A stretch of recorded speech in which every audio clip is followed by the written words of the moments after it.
अस्सलाम वालेकुम गाइस, एक दफ़ा फिर से वेलकम करते हैं आपको अपने चैनल पर। आज जो हम बनाने जाएंगे वो है मज़ेदार सी यमी सी टेस्टी सी वाइट कढ़ाई की रेसिपी, जो होममेड मसाले से तैयार की गई है। खाने में इतनी लजीज थी कि आप उंगलियां चाटते रह जाएंगे। इस रेसिपी को आपने घर में मस्ट ट्राई करना है। रेसिपी इतनी ईजी है कि आइए हम आप लोगों के साथ रेसिपी बनाना स्टार्ट करते हैं। रेसिपी बनाने के लिए सबसे पहले हमने एक पैन लिया था, उसमें ऑयल गर्म कर लेंगे। ऑयल गर्म करने के बाद हम इसमें चिकन ऐड कर देंगे और चिकन के साथ साथ हम इसमें 1 टीस्पून नमक भी ऐड कर देंगे। नमक हम इसलिए इसमें पहले से डाल देंगे ताकि चिकन जो अपना पानी छोड़ेगी तो उसमें ही तमाम चिकन के अंदर जो है नमक चला जाएगा। इसलिए आपने जो है तमाम चिकन के पीस इसमें डाल देने हैं। तो हमने तकरीबन 500 ग्राम के करीब चिकन लिया है। देखिए हम नमक भी इसमें ऐड कर रहे हैं। इसको आपने गोल्डन ब्राउन होने तक फ्राई करना है और गोल्डन ब्राउन फ्राई होने में तकरीबन 10 से 15 मिनट लगेंगे। 1 टीस्पून जो है हम इसमें गार्लिक पेस्ट भी डाल देंगे।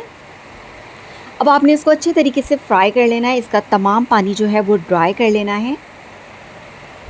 हमारी चिकन जो है तकरीबन डन हो चुकी है, इसका कलर भी ब्राउन हो चुका है। अब हम इसके अंदर वो मसाले ऐड करेंगे जो हमने घर में बनाए थे। हमने सबसे पहले ज़ीरा और साबुत धनिया लिया था, जिसे हमने जो है रोस्ट कर लिया था। रोस्ट करने के बाद उसे पीस लिया था। वो मसाला अब हम इसमें ऐड कर देंगे।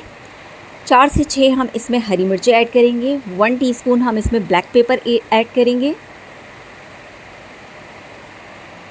और इन तमाम चीज़ों को भून लेंगे। और इसमें हमने 1 टीस्पून जिंजर भी ऐड किए। इन तमाम चीज़ों को मिक्स करके भूनने के बाद इसमें हमने 2 टीस्पून जो है लेमन जूस के ऐड किए हैं। हमने इसमें दही ऐड नहीं किया है।